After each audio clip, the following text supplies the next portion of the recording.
ทุกคนให้คำนึงถึงความเป็นจริงของชีวิตความจริงของชีวิตคือเกิดแก่เจ็บป่วยพัดพรากจากสิ่งที่รักแล้วก็ตายจากของที่เฮาหักที่เฮาพอใจบุตรภรรยาสามีมารดาบิดาญาติและวัตถุต่างๆอันเป็นที่รักเฮาก็ต้องตายจากมันหรือมันก็ต้องตายจากเฮานี่คือความจริงของชีวิตนะสิ่งที่สำคัญของร่างกายของคนเฮาเดี๋ยวนี้คือหยังสำคัญที่สุดอาหารยารักษาโรคเครื่องนุ่งห่มที่อยู่อาศัยเป็นเหตุเป็นปัจจัยแค่ว่าหาเลี้ยงชีพไปเพียงแค่รอวันตายหากินซ้ำตายหนึ่งได้ไปก็ดีบ่มีอย่างวิเศษวิโสดอกนะแต่สิ่งที่สำคัญในชีวิตแล้วก็ยิ่งกว่าชีวิตแล้วก็ยิ่งกว่าปัจจัยสี่นี่คืออาหารจะรักษาโรคคนหุมที่อยู่อาศัยยิ่งกว่านี่คือความเข้าใจธรรมชาติความเข้าใจธรรมะความรู้ตามความเป็นจริงในสัตว์โลกเป็นไปตามกรรมเกิดแก่เจ็บตายอนิจจังทุกขังอนัตตาให้มันรู้นี่คือสิ่งสำคัญคำว่าสัตว์โลกเป็นไปตามกรรมพวกเขาเฮ็ดอีหยังไว้ก็สร้างเขาต้องได้รับผลของกรรมคือการกระทำของตนเองเด้เพราะว่ากรรมบ่แม่นสิ่งศักดิ์สิทธิ์ดลบันดาลบ่มีผู้ใดดลบันดาลบ่มียักษ์นาคคนท่านกุมพันเทวดาอินทร์พรหมดลบันดาลบ่มีผู้ใดดลบันดาลตัวเฮาเองมีแต่กรรมฤทธิ์ทั้งเบิดกรรมที่เฮาได้รับล้วนแล้วแต่สำเร็จผลจากสิ่งที่เราทำเองเรียกว่ากรรมฤทธิ์ฤทธิ์แห่งกรรมคือการกระทำของเฮาเองฉะนั้นผู้ใดถ้าว่าฮักลูกชักจูงชักชวนเข้ามาฟังธรรมปฏิบัติธรรมผู้ใดฮักพ่อฮักแม่หมู่พวกผัวเมียชักจูงชักชวนกันเข้ามาสู่การได้ยินได้ฟังธรรมการได้ยินได้ฟังธรรมเฮ็ดให้เปลี่ยนแปลงความเห็นได้หลายอย่างจากความเชื่อแต่ว่าในความเชื่อมันมีความเชื่อที่ตามเป็นจริงกับความเชื่อที่ไม่เป็นตามจริงเลยคือจังพวกเขาเคยเชื่อให้ทานแล้วว่าทำบุญแล้วนี่ใส่คำว่าทำบุญแต่ว่าให้ทานสร้างนั่นสร้างนี้ในวัดในว่าศาสนาถวายผ้าถวายน้ำนี่ก็แล้วแต่ถวายเงินจังสิมักสิขอมีความเชื่อว่าขอเราได้นี่คือความเชื่อนี่ไม่ใช่ความจริงนั่นแหละถ้าได้ยินได้ฟังธรรมะอยู่เรื่อยๆบ่อยๆเฮาสิใครควรเราพิจารณาหาความจริงในตนเองได้ว่าที่เฮาขอมามากมายขอแต่ละครั้งนี่มากมายเด้คิดเบิ่งดีๆเด้อขอให้ร่ำให้รวยขอให้พ้นจากหนี้จากสินขอให้สอบได้เป็นนี่เป็นนั่นเป็นนี่ขอให้บ่เจ็บบ่ปวดบ่ป่วยขอให้อายุยืนขอให้พ่อแม่พร้อมขอได้สวรรค์วิมานขอไปเกิดเป็นลูกกันอีกเป็นพ่อเป็นแม่กันอีกขอให้ได้เกิดมาพบได้ชาติใดก็ให้เป็นผู้มีอยู่มีกินให้เป็นเศรษฐีให้เป็นเจ้าฟ้ามหาจักรพรรดินั่นขอนั่นแหละมันเลยบ่เข้าใจธรรมะว่าขึ้นชื่อว่าเกิดแล้วเกิดเป็นอิหยังก็ตามเกิดเป็นคนเกิดเป็นสัตว์เกิดเป็นเทวดาทุกข์คือเก่านี่เฮาบ่เข้าใจเฮาเลยขอไปเกิดเป็นนั่นเป็นนี่นั่นแหละเพราะว่าเฮามีความเห็นผิดๆเชื่อผิดๆถ้าเฮาเห็นตามความเป็นจริงน่ะคือเกิดเป็นหยังก็สร้างทุกข์คือเก่าเกิดแล้วก็เปลี่ยนแปลงไปสู่ความตายสิ่งใดสิ่งหนึ่งเกิดสิ่งนั้นก็แตกดับเป็นธรรมดาต้นไม้เกิดใหญ่ไปสุดท้ายมันก็มีอายุของมันเหี่ยวเฉาแห้งตายคนเกิดแล้วตายสัตว์เกิดแล้วตายเทวดาเกิดแล้วตายทุกอย่างมีแต่เกิดแล้วก็มีความตายเป็นที่สุดเสมอกันเด้ธรรมะนี่บ่ได้แม่นของศาสนาใดศาสนาหนึ่งเป็นความจริงของทุกๆคนบ่เกี่ยวกับศาสนาคือความจริงของชีวิตเกิดแล้วแก่เกิดแล้วเจ็บเกิดแล้วป่วยเกิดแล้วหิวเกิดแล้วหนาวร้อนเกิดแล้วพัดพรากจากสิ่งที่รักใคร่พอใจความโกรธความเกลียด มาจากความรักใคร่พอใจใจว่าล่ะนี่แหละเหตุของมันอยู่นี่บัดนี้คือความรักใคร่พอใจในรูปในรสในกลิ่นเสียงรูปไผตอนแรกเขาเกิดมากับมีพ่อแม่เลี้ยงรักใคร่พอใจในพ่อในแม่รสบ่ว่าสิเป็นรสชาติของชีวิตว่าเป็นรสชาติอาหารบ่ว่าสิเป็นรสใดๆก็ช่างเถอะรูปรสกลิ่นเสียงรักใคร่พอใจนี่ที่นี่กับ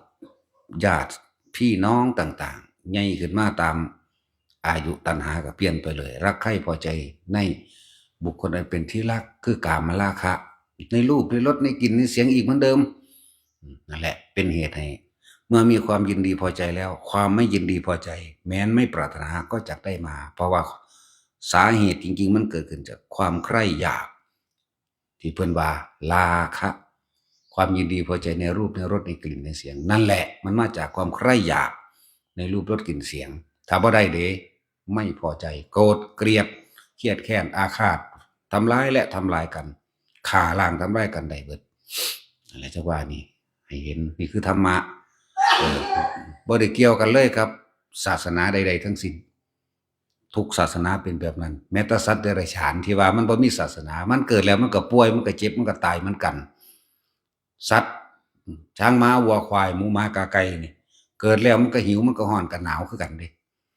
เวลาคนที่สัตว์คนที่มันหักคือหมาคือหมูพวกนี้ล่ะเป็ดไก่มันนี่ล่ะพัดพรากลูกมันออกไปเบิ่งดูมันก็มีความมันก็มีความเสียใจเด้มีความเสียใจมีความอาฆาตมีความโกรธมีความเกลียดเหมือนกันอะไรจังหวะนี้คือธรรมะบ่ได้แบ่งแยกชนชั้นวรรณะใดๆเจ้าฟ้ามหากษัตริย์ประธานาธิบดียังก็แล้วแต่เขาก็ป่วยคือกันนั่นแหละสุดท้ายเขาก็ตายจากสิ่งที่เขามีเหมือนกันพวกเขาก็เหมือนกันฉะนั้นบ่ต้องน้อยใจอริยทรัพย์หรือทรัพย์ขุมทรัพย์อันมหาศาลคุ้มทรัพย์จากพระโอษฐ์ก็คืออริยทรัพย์คือธรรมะที่พระพุทธเจ้าแสดงไว้ให้พวกเฮาทำตามทำละเอียดละออสุขุมคัมภีรภาพทำมีคุณค่ามากแต่ว่าถ้าเฮาบ่ปฏิบัติธรรมชีวิตของเฮาก็เกิดมาเป็นโมฆะมนุษย์บ่แม่นแต่โมฆะบุรุษเด้โมฆะมนุษย์ไปเลยแต่ผู้ใดบ่มีศีลธรรมคุณธรรมคุณะนี่คือสร้างคุณงามความดีมีการให้ทานรักษาศีลภาวนาต่างๆและมีการแบ่งปันความรู้โดยธรรมความรู้โดยอาชีพความรู้โดยยังกระตามที่ให้ไปแล้วเนี่ยไม่เบียดเบียนทำร้ายผู้อื่นชีวิตและทรัพย์สินนี่แหละเอิ้นว่าคุณธรรมโดยไม่หวังสิ่งใดตอบแทนจึงจะเรียกว่าเป็นผู้ให้ถ้ายังหวังสิ่งใดตอบแทนไม่ใช่ผู้ให้นั่นเรียกว่าผู้ขอเอาของน้อยไปแลกของมากคือเอาใส่ซอง20 บาท100 นึงขอไปตะพึดตะพื้อทำสิ่งหนึ่งเพื่อแลกสิ่งหนึ่งนั่นแหละตัณหามันจึงหาที่หยุดไม่ได้หาที่จบไม่ได้เพราะความอยากของเฮาตัณหานี่หาต้นไม่ได้บ่ฮู้ว่าอยากแต่ยามใดมันต้องอยากอยู่ในนี่แหละแต่ว่าหาปลายไม่มีจักสิพ่อหม้องใดเด้นั่นจักสิหยุดจักสิสุดจักสิจบหม้องใดนั่นแหละธรรมะจึงมีคุณค่ากับทุกๆคนมนุษย์บ่ได้เกี่ยวกับชนชาติศาสนาใดเป็นผู้ฝึกได้สามารถนำตนให้พ้นออกจากการเวียนว่ายตายเกิดได้จังว่าทุกคนมาฟัง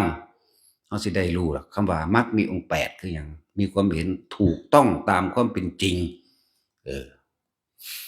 สัมมามรรคมีองค์8สัมมาทิฏฐิสัมมาสังกัปโปดำริคือความคิดในขณะที่ประสบพบเหตุในปัจจุบันนั่นแหละสัมมาวาจาเว้าประพฤติวาจาสุจริตธรรมะกัมมันโตอาชีโววายโมสติจนถึงสัมมาสมาธิสัมมาญาณะและสัมมาวิมุตติมันก็เข้าสู่ความหลุดพ้นของมันเองถ้าเฮามีความเห็นถูกต้องตามความจริงเพียงอันเดียวคือเฮาติดกระดุมนะเม็ดแรกถูก2 3 4 5 6 7 8 9 10ก็ถูกเหมือนกันจังว่าสงสารตัวเองมั่ง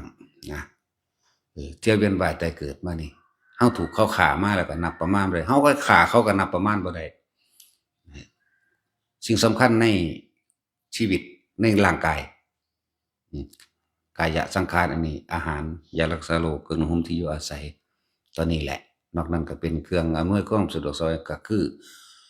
แค่ว่าเป็นเครื่องอาศัยซื่อๆแต่ว่าสิ่งที่นำพาจิตใจดวงนี้ให้พ้นจากทุกข์ได้คือธรรมะให้ทุกคนมาฟังให้ทุกคนมาปฏิบัติตามนะแล้วผู้ใดหักลูกหักหลานก็พาไปฝึกหัดปฏิบัติธรรมณสถานที่ที่เพิ่นพาฝึกหัดปฏิบัติสถานที่ใดแสดงอริยสัจสี่ปฏิจจสมุปบาทเหตุและปัจจัยทั้งหลายให้สัตว์เวียนไปแต่เกิดนี่แหละแสดงปฏิจจสมุปบาทกันเลยเหตุทั้งหลายที่ให้สัตว์เวียนว่ายแต่เกิดความอยากตัณหาอุปาทานแสดงอริยสัจสี่แสดงเกี่ยวกับวิปัสสนากรรมฐานเพิ่นสอนกรรมฐานให้ไปณสถานที่แห่งนั้นและภิกษุนักบวชก็ตัดใจออกมาแล้วก็เอาศาสตร์นี้ต้องเป็นศาสตร์สุดท้ายได้ก็หลายอย่างในวิธีที่เพิ่นแนะนำให้จังว่าถ้าหักลูกหักหลานก็พาลูกหลานเข้ามาถ้าหักพ่อหักแม่ญาติสนิทมิตรสหายก็พาญาติสนิทมิตรสหายเข้ามาถ้าผัวหักเมียสิพากันก้าวข้ามพ้นทุกข์ไปด้วยกันผัวก็พาเมียเข้ามาเมียก็พาผัวเข้ามาแล้วค่อยๆเป็นไปนำกันแต่มันห่วงกันอยู่เพราะเรื่องนี้เป็นเรื่องที่ยากแสนยากความรักใคร่พอใจในผัวในเมียนี่เป็นเรื่องที่ยากที่สุดทุกคนเกิดมานี่ก็เพราะว่ามีผัวมีเมียนั่นแหละอารมณ์มันราคะตัวเดียวนั่นแหละนั่นแหละฉะนั้นเราต้องเห็นโทษของมันจังว่าพากันเข้ามาเรื่อยๆฟังเรื่อยๆมาฝึกมาหัดปฏิบัติให้เพิ่นมีวิธีแนะนำให้เฮ็ดเอาเพิ่นบ่ได้เฮ็ดให้ไผได้เด้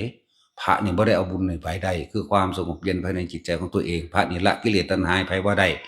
พระนี่อธิษฐานเสกสรรดลบันดาลให้ไผบ่ได้เด้อทุกอย่างเราเกิดเองแล้วก็ตายเองอีกในเมื่อความเกิดมันมีมาแล้วความไม่เกิดก็ต้องมีตัวเองเกิดเองตัวเองก็บ่ต้องเกิดเองก็โดยอาศัยธรรมะของพระศาสดาพุทธเจ้าเฮาเอาล่ะ